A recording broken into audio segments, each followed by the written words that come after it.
الحمد لله وكفى وسلام على عباده الذين اصطفى أما بعد فقد قال الله تبارك وتعالى في كلام المبارك أعوذ بالله من الشيطان الرجيم بسم الله الرحمن الرحيم كل نفس ذائقة الموت وإنما توفون أجوركم يوم القيامة فمن زحزح عن النار وأدخل الجنة فقد فاز وقال النبي صلى الله عليه وسلم كما تعيشون تموتون وكما تموتون تبعثون او كما قال علیہ الصلوۃ والسلام۔ میرے محترم سامعین کرام، میں نے جو آپ حضرات کے سامنے قرآن کریم کی آیت تلاوت کی ہے، اللہ تعالیٰ اس آیت کے اندر ارشاد فرماتے ہیں کل نفس ذائقۃ الموت، کہ ہر نفس کو موت کا مزہ چکھنا ہے۔ وَإِنَّمَا تُوَفَّوْنَ أُجُورَكُمْ يَوْمَ الْقِيَامَةِ، اور تمہارے ہر عمل کا بدلہ تمہیں قیامت کے دن دیا جائے گا۔ فَمَنْ زُحْزِحَ عَنِ النَّارِ، پس اس دن جو جہنم سے بچا لیا گیا، وَأُدْخِلَ الْجَنَّةَ، اور جنت میں داخل کر دیا گیا، فقد فاز، یہ انسان کامیاب ہے۔ دوسری آیت میں اللہ تعالیٰ نے فرمایا اینما تکونوا یدرککم الموت ولو کنتم فی بروج مشیدہ، کہ اگر تم پہاڑوں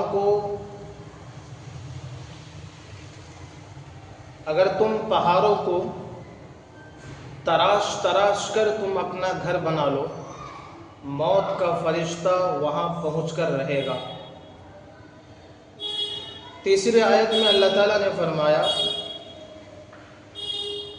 قُلْ إِنَّ الْمَوْتَ الَّذِي تَفِرُّونَ مِنْهُ فَإِنَّهُ مُلَاقِيكُمْ، کہ موت سے تم بھاگنا چاہو گے تو تم بھاگ نہیں سکتے۔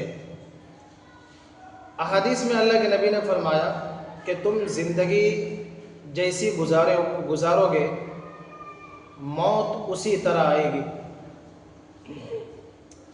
اللہ کے نبی صلی اللہ علیہ وسلم نے ارشاد فرمایا جس طرح لوہے کو زنگ لگتا ہے، اسی طرح دلوں پر بھی زنگ لگ جاتا ہے۔ صحابہ نے کہا اللہ کے نبی، اگر لوہے پر زنگ لگ جائے تو اسے دور کیا جا سکتا ہے، لیکن دلوں پر جو زنگ لگے جائے اسے کیسے صاف کیا جائے؟ اللہ کے نبی صلی اللہ علیہ وسلم نے فرمایا کثرت ذکر الموت و تلاوت القرآن، موت کو کثرت سے یاد کرنا اور قرآن کریم کی تلاوت کرنا، اس سے تمہارے دلوں کے زنگ دور ہو جائے گا۔ میرے دوستو، بھائیو، بزرگوں، انسان دنیا میں جس طرح زندگی گزارتا ہے اسی حال پر اس کی موت آتی ہے۔ زندگی اگر ہماری گزرے گی عبادت و ریاضت میں، نیک اعمال میں، ذکر اللہ میں، تلاوت قرآن میں، حدیث کو پڑھنے پڑھانے میں، دین کی خدمت میں، اللہ کے راستے میں، تو یاد رکھو پھر موت اسی حال میں آئے گی اور انسان خوش ہو کر دنیا سے چلا جائے گا۔ موت بھی سہل انداز میں آئے گی اور آخرت کی زندگی اس کی بن جائے گی۔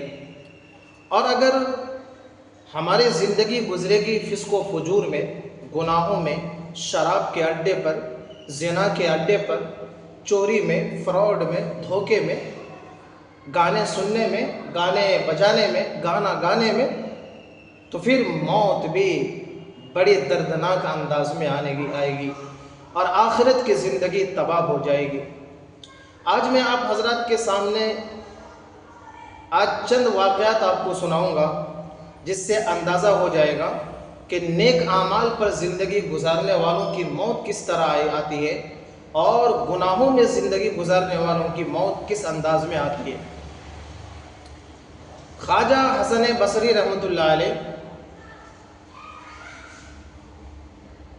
بہت بڑے اللہ کے ولی گزرے ہیں۔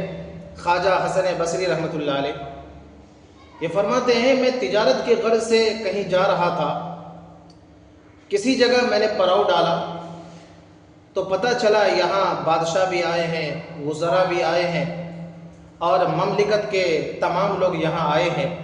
تو میں بھی وہاں چلا گیا، دیکھا کہ پہلے بادشاہ آئے، اس نے قبروں کا طواف کیا، اس کے بعد وزراء آئے، اس کے بعد مملکت کے تمام لوگ آئے، اور تھوڑی دیر کے بعد بادشاہ وہاں سے چلا گیا۔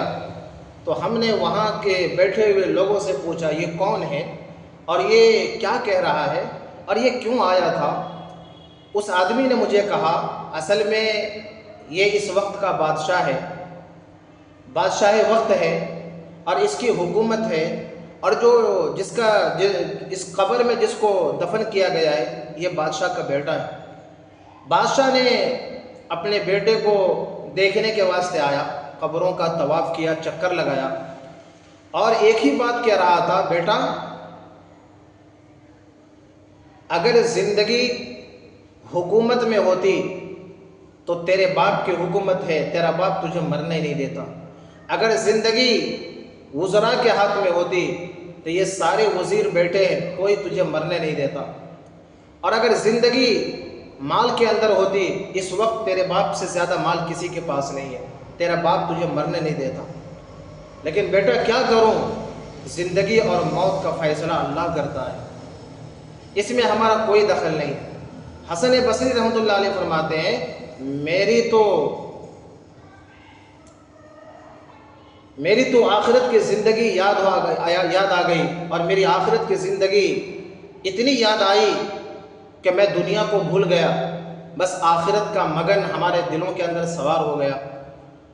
تو کہنے کا مقصد یہ ہے کہ موت سے کوئی بھاگ نہیں سکتا، اور جتنی زندگی اللہ نے لکھی ہے وہ زندگی سے زیادہ کوئی جی نہیں سکتا۔ بس ہمیں آخرت کی تیاری اس دنیا کے اندر کرنی ہے۔ جیسی زندگی ہم دنیا میں گزاریں گے موت اسی انداز میں آئے گی۔ ثابت بنانی رحمۃ اللہ علیہ یہ اللہ کے ولی ہمیشہ نمازوں میں، ذکر و اذکار میں، تلاوت قرآن میں اپنے وقت کو خرچ کرتے تھے، اور ہمیشہ ثابت بنانی رحمۃ اللہ علیہ اللہ تعالیٰ سے دعا کرتے تھے کہ اللہ اگر ہم نے سنا ہے تیرے نبی نے فرمایا ہے کہ انبیاء کرام قبروں میں نماز پڑھتے ہیں، اے اللہ اگر انبیاء کے بعد اگر کسی کو اجازت ہو کہ وہ قبروں میں نماز پڑھے تو اللہ ثابت بنانی رحمۃ اللہ علیہ کو قبر کے اندر نماز پڑھنے کی وسعت دے دے۔ فرماتے ہیں جو لوگ وہاں تدفین کے اندر موجود تھے، جو لوگ تدفین میں تھے وہاں، وہ لوگ فرماتے ہیں کہ میں نے ثابت بنانی رحمۃ اللہ علیہ کو دیکھا، جب ان کو دفن کیا گیا ہم اینٹ کو درست کر رہے تھے تو ہم نے دیکھا ثابت بنانی رحمۃ اللہ علیہ قبروں میں کھڑے ہو کر نماز پڑھ رہے ہیں۔ اللہ کیا تیری عنایت ہے، کیا تو اپنے نیک بندوں کو نوازتا ہے۔ تو جیسی زندگی ہم دنیا کے اندر گزاریں گے پھر یاد رکھ لو موت بھی اسی انداز میں آئے گی۔ زندگی اگر ہم گناہوں میں گزاریں گے، فسق و فجور میں گزاریں گے، اور ہم خواہش کریں گے کہ موت ہماری نیک لوگوں کی طرح آ جائے، میرے دوستو بھائی بزرگوں، یہ کبھی نہیں ہو سکتا، یہ کبھی نہیں ہو سکتا۔ اللہ غفور الرحیم ضرور ہے، لیکن اللہ عادل بھی ہے، انصاف کرنے والا ہے۔ ایک آدمی 50 سال کی زندگی نمازوں میں، اللہ کے راستے میں، دین کی خدمت میں گزارا ہے، اور ایک آدمی 50 سال کی زندگی شرابوں میں، گانا سننے میں، گانا گانے میں گزارا ہے۔ کیا دونوں کی زندگی ایک کر دے گا اللہ دونوں کی زندگی ایک نہیں کرے گا، بلکہ اللہ تعالیٰ عادل ہے، انصاف کرنے والا ہے۔ نیک لوگوں کی زندگی بھی اچھی ہوتی ہے اور آخرت بھی اچھی ہوگی، اور گنہگار لوگوں کی زندگی بھی تباہ و برباد ہوتی ہے اور اس کی آخرت بھی تباہ و برباد ہوتی ہے۔ اس لیے جو زندگی اللہ نے دی ہے وہ زندگی کو اچھے اعمال میں خرچ کرو، نیک اعمال میں خرچ کرو، دین کو سیکھنے میں، دین کو سکھانے میں صرف کرو۔ جب ہم دین کو سیکھنے سکھانے میں اپنی زندگی صرف کریں گے، اللہ تعالیٰ موت اچھی دے گا، اللہ زندگی بھی اچھی دے گا، اور آخرت کی زندگی بھی خوشگوار ہو جائے گی۔ تو میرے دوستو، بھائیو، بزرگوں، جس کی زندگی اچھی ہوگی اس کی موت بھی اچھی ہوگی، اس کا آخرت بھی اچھا ہوگا، اور وہ دنیا سے لے کے آخرت تک کامیاب ہو جائے گا۔